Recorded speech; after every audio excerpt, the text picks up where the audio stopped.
சீம்லெஸ்ஸாக எப்படி ஷோல்டரை ஃபினிஷ் பண்ணுறது அப்படிங்கிறதுல அடுத்த மெத்தட் பார்க்கலாம்.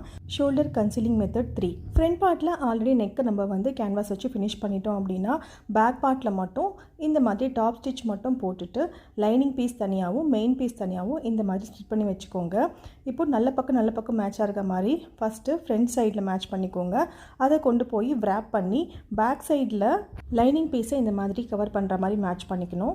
இப்போது ஷோல்டர் ஜாயின் பண்ணுற மாதிரி 1/2 இன்ச் சீம் அலவன்ஸில் எப்பவும் போல் நம்ம இந்த மாதிரி ஸ்டிச் பண்ணி எடுத்துட்டோம் அப்படின்னா அந்த கார்னரில் மட்டும் குட்டியாக ஒரு நாச் மட்டும் போடுங்க. அப்போ நீங்கள் திருப்பும் போது உங்களுக்கு அந்த இடத்துல வந்து எந்த விதமான பல்ஜும் இருக்காது. நெக் பார்ட்லேயும் சரி அண்ட் ஷோல்டர் அட்டாச்சிங்லேயும் சரி சீம்லெஸ்ஸாக நம்ம வந்து ஃபினிஷ் பண்ணிக்கலாம். இந்த மாதிரி நிறைய மெத்தட்ஸ் தெரிஞ்சுக்கணும் அப்படின்னா பேஜை மறக்காமல் ஃபாலோ பண்ணிக்கோங்க. வீட்டில் இருந்தபடியே டெய்லரிங் அண்ட் ஃபேஷன் டிசைனிங் கற்றுக்கணும் அப்படின்னாலும் சரி, இல்லை டேரெக்டாக வந்து நீங்கள் ஃபேஷன் டிசைனிங் கோர்சஸ் லேர்ன் பண்ணிக்கனாலும் சரி, நம்மக்கிட்ட எல்லா கோர்சஸுமே அவைலபிளாக இருக்குது. For more details contact with this number.